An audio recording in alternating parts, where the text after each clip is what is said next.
The Adventurer Guild hall buzzes with excitement after Jihan receives his iron rank badge. Jihan's smile becomes calm and dangerous.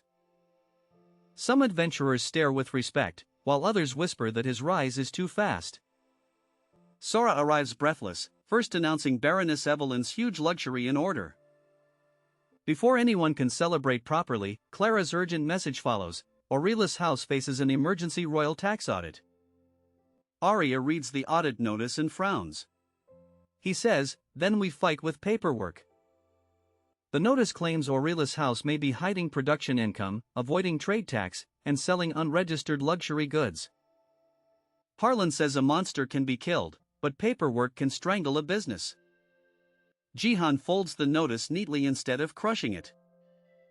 Jihan rushes back to Aurelia's house with Sora leading the way. The company prepares for its first legal battle. Miral has already gathered the ledgers, contracts, invoices, inspection notes, and batch records. Rhea guards the door while Leora secures product samples. Old Hask double-checks inventory numbers with trembling but determined hands. Clara arrives from the Merchant Guild with 2 clerks and a sealed folder. Jihan realizes the closed eye has influence inside government offices. She says emergency audits rarely happen to new businesses unless someone powerful requests them. The timing proves this is not normal law enforcement. Miral quietly says Lord Varric may be using official channels. A black carriage stops outside the office. Silas says Aurelia's house will open every record immediately. A thin man in a gray official coat steps down, followed by 2 stern assistants. He introduces himself as Auditor Silas Wren from the Royal Tax Bureau. His eyes sweep over the small office with immediate suspicion. Silas demands production logs, supplier lists, formula records, customer accounts, and private storage access. Silas realizes the freed girl with the ledger is dangerous. Miral politely provides legal ledgers but refuses formula disclosure without a royal trade secrecy warrant. Silas's eyebrow twitches because he expected fear, not legal knowledge. Jihan stands behind Miral, letting her handle the first defense. Miral lays out 3 separate ledgers on the desk. Silas cannot find an easy opening. 1 records premium founders batch bottles, 1 records common bottle trials, and 1 records expenses. Every entry has date, amount, batch mark, witness, and related contract number. Old Hask quietly places matching inventory sheets beside them. Silas says proper records can still hide illegal production. The audit becomes harder than Silas expected. He asks where the products are manufactured.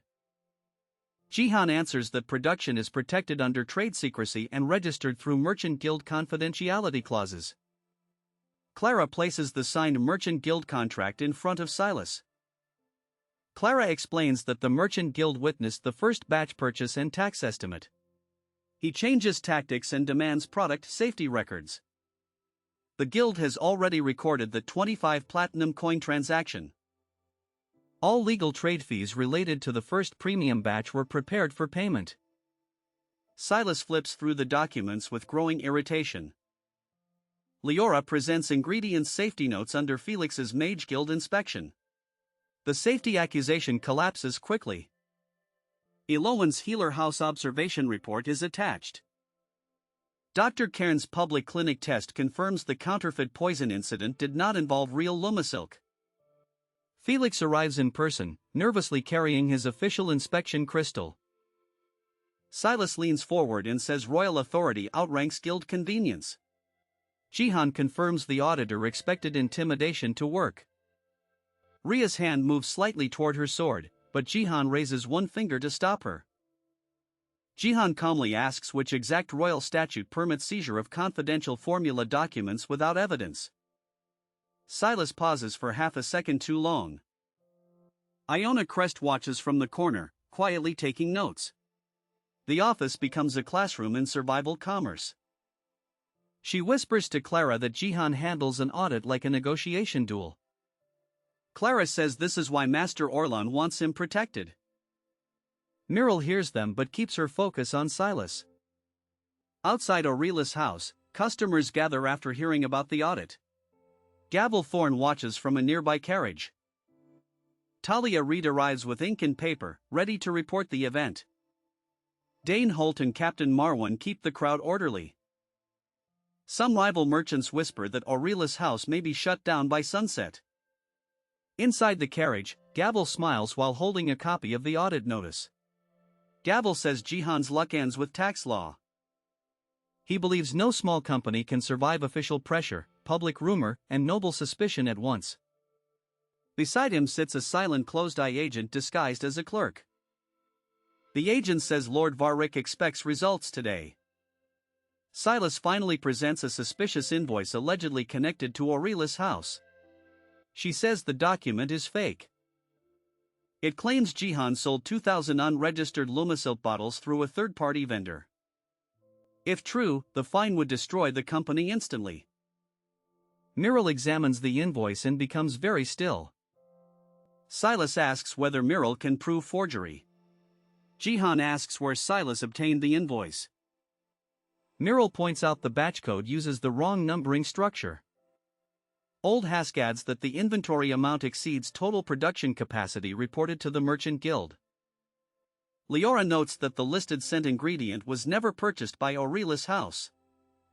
Silas refuses to reveal the informant. Silas notices the public report forming outside his control. Jihan says anonymous evidence can trigger an audit, but cannot justify punishment without verification. Clara confirms the Merchant Guild can challenge the invoice officially. Talia, listening from the doorway, writes every word. A luxurious carriage arrives at the crowded street. The audit becomes a noble spectacle. Lady Maribel Quen, a proud noblewoman famous for strict taste, steps out.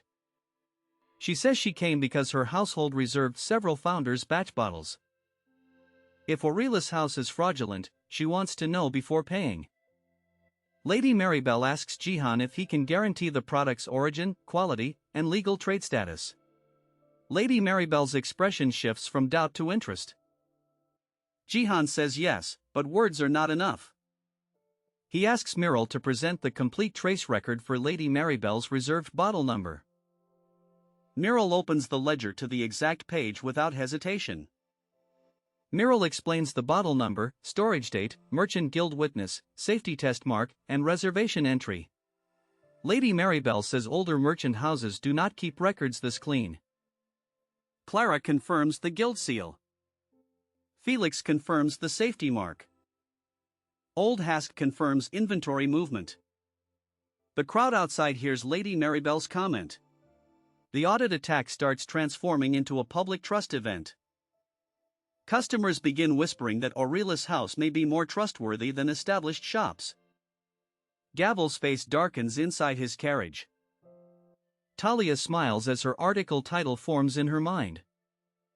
A royal security officer named Captain Audric Fane arrives with 2 armored officials. Silas's face loses color. Silas looks relieved, thinking reinforcements have come.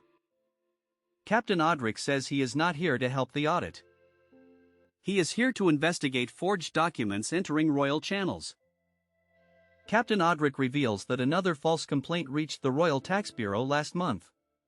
Audric asks to examine the forged invoice. That complaint was connected to a merchant later exposed for smuggling. The seal pattern on the Aurelia's house invoice matches the previous forgery style. Jihan immediately understands the closed eye has used this tactic before. A quiet royal scribe named Edrin Vale steps forward with a magnifying lens. Silas is no longer in control of his own audit. He studies the forged invoice's ink, pressure marks, seal residue, and paper cut. Edrin says the document was produced by someone with access to official templates. That means the source may be inside a legal office or noble accounting room. Jihan says Aurelia's house will cooperate fully with a real investigation. Silas cannot refuse without looking corrupt. But he requests that all audit findings, forged documents, and safety records be publicly filed through the Merchant Guild. Clara supports the request immediately. Lady Maribel also agrees, saying noble customers deserve clarity. After hours of review, Silas has no valid evidence of tax fraud. The company survives the royal audit. He confirms that current sales records match reported batch quantity. He states stiffly that Aurelius House will remain under observation but faces no penalty today. Muriel writes the official result into the ledger with steady hands. Talia Reid rushes to the public news board with fresh ink. Gavel tears a glove in rage. Her headline reads, "New Merchant House Survives Royal Audit, Exposes Forged Invoice." Citizens gather quickly to read the update. Aurelius House's reputation rises again because of an attack meant to destroy it. Captain Odric approaches Gavel's carriage before it can leave. Gavel realizes the pressure has turned toward him. He asks why Thorne & Company's storage mark appeared in the earlier counterfeit incident. Gavel says he already answered those questions. Odric replies that he is asking again under royal authority. As the crowd begins dispersing, a royal courier enters the street. Jihan breaks the seal. He carries a sealed letter marked with the crest of the Royal Academy of Applied Magic. The letter is addressed to Co. Jihan, founder of Aurelius House. Everyone in the office goes silent. The letter is from Professor Yulian of the Royal Academy. Jihan's product has reached academic attention. He writes that rumors of stable low-residue cleansing alchemy and unusual bottle consistency reached the capital. He requests permission to visit Veyron and observe Aurelius House's product safety methods. Felix nearly drops his inspection crystal in shock. A second small note is attached beneath the Academy letter. Clara whispers that royal attention can bless a business or burn it alive. It carries a delicate royal crest belonging to Princess Avelini. The note says the princess has heard of Founder's batch Lumisoap through Lady Seraphina's circle. She requests one official sample through proper merchant guild channels. That evening, the Aurelius House staff gathers inside the small office. He declares Aurelius House will expand beyond Veyron. Muriel, Ria, Leora, Sora, Old Hask, Nella, Pip, Clara, Felix, Eloan, Dane, and Iona all stand together.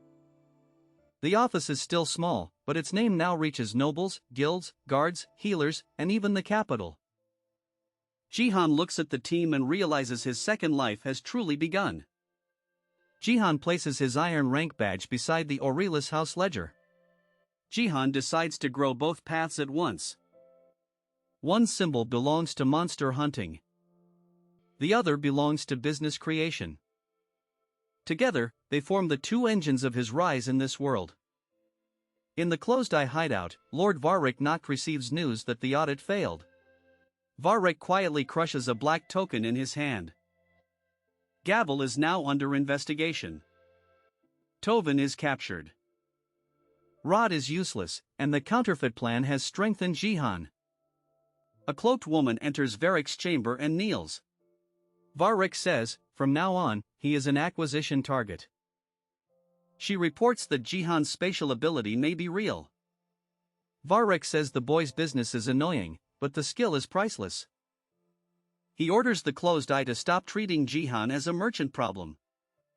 Late at night, Jihan stands on the roof of Aurelius House and looks over Veyron. A new notification follows: Infinite Space Portal, second stage requirements unlocked. The city that once felt enormous now feels like the first branch of a much larger company.